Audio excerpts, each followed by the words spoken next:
The Oklahoma City Thunder finished the season 57-25, got the number one seed in the West, swept the New Orleans Pelicans in the first round before losing to the Dallas Mavericks in 6 games. Hell of a season from OKC. I had him as like a 9-10 seed last year, but they completely blew those expectations out of the water. And it's even more surprising when you consider the fact that they got more than a third of their minutes, their total minutes, from first and second year players. Now, a lot of that is Chet Holmgren, who played all 82 games after missing the previous year with an injury. But it's just impressive all around. And for that, Mark Daignault won Coach of the Year, very well deserved, absolutely. I also just a couple more stats that I think are really indicative. OKC, they had 9 players, 9 who shot above league average from 3-point range. Comparatively, there was no other team in the league who had more than 7. I think that's pretty good, not saying, just saying. As for some other news and notes, now they were a really bad rebounding team. They were bottom 5 offensive rebounding percentage and defensive rebounding percentage, and because of that, they got outshot in games, which is kind of nuts as a 1 seed. You get outshot because even though they were a very low turnover team, they took care of the ball and they were very good at forcing turnovers defensively. The rebounding thing was a really big problem.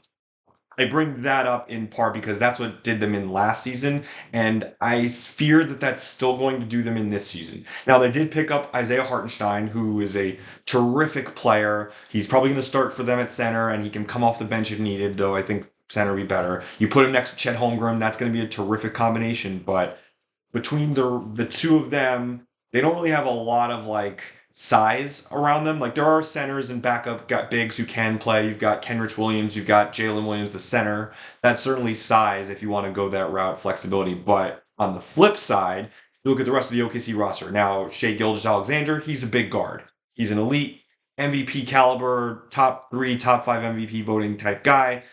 That's going to be great, and he's a big guy, and he's young, and I'm sure that can go on for a long time. But for the rest of the roster, if you look at it, Lou Dort, not that big. Alex Caruso, who they just picked up in a trade for Josh Giddey, not that big. And by the way, I'm not a big fan of that trade because I think it creates a size issue and a redundancy with Lou Dort because they do a lot of the same stuff. They're both great spacers, 3-point shooting wise, and they're both great, tough two-guard type defenders. But between the two of them, Jalen Williams, the forward, great player, was fourth in most improved voting, but he's only 6'5" as the forward. And now you're putting the three of them. You have a bunch of like guards who need to play. I'm looking at like off the bench. You have Isaiah Joe and Cason Wallace. Like there isn't a lot of perimeter size, and I'm worried with OKC that that's going to do them in this season.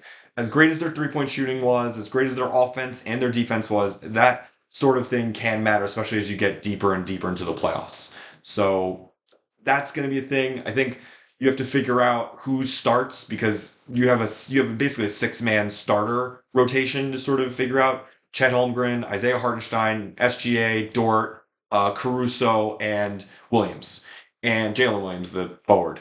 And Giddey's out, so you don't have to worry about that. Although Giddey wasn't a good defender, and like I get the trade from the perspective of he couldn't really be played in the playoffs because he doesn't shoot, doesn't defend that well, but he was 6'8", and it's hard to teach size. So plus he was a solid player for them. And I don't love the trade in the sense that Caruso is 30 years old, and you're doing a 1-for-1 swap when you could have gotten first round picks for Josh Giddey. Now, to be fair, the Bulls could have gotten first round picks for Caruso as well. I just think like you want to get first when you're trading a valuable guy like that. Even though OKC they have 5 first round picks, which is insane for a title contending team that has 5 first round picks in this upcoming very loaded draft, projected loaded draft. Like that's all well and good, but you can never have enough firsts. At least that's how I feel. Especially if you want to trade mid-season, try and get another star or another like great player. Didn't work last season with Gordon Hayward, but you can try again this season with those first-round picks and other picks. And I should also mention they're not even a second apron team or first apron team. Like there are options for OKC to upgrade its roster mid-season, but the roster is currently constructed. I don't think gets there. And for all of those who say, well, the media thinks they're going to be a number 1 seed. The media thinks they're going to be a title contender, maybe even win the title. I also want to bring up a very like indicative stat because to me, this is very reminiscent of what happened to Memphis a few years ago, where Memphis exploded onto the scene and became this top perennial contender, and then it all fell apart. And then last year they were injured, just injuries happened. But they had this great run and then it kind of fell apart because, immaturity, injuries, and the like. I look at OKC, and this to me was like, I couldn't believe it when I looked this up.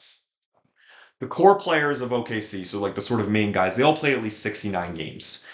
The starting five of last season of SGA, Dort, Giddy, Jalen Williams, and Chet Holmgren, they missed a combined 23 games. For comparison, 10 playoff teams, count them 10, had at least one starter miss 23 games. Three in the West and seven in the East, but 10 of them. I also want to make special mention of the Cleveland Cavaliers, who had three starters themselves who missed at least 23 games. Like, that's not happening again. I don't care how young you are as a team. Maybe they're healthy. Maybe they have durable guys. That's incredible, ridiculous luck. And I don't see that continuing. And for that reason, I view OKC to be more like a fourth seed, maybe third seed, maybe five, somewhere in that range. Like, it's not like they can't get the first seed. They certainly could.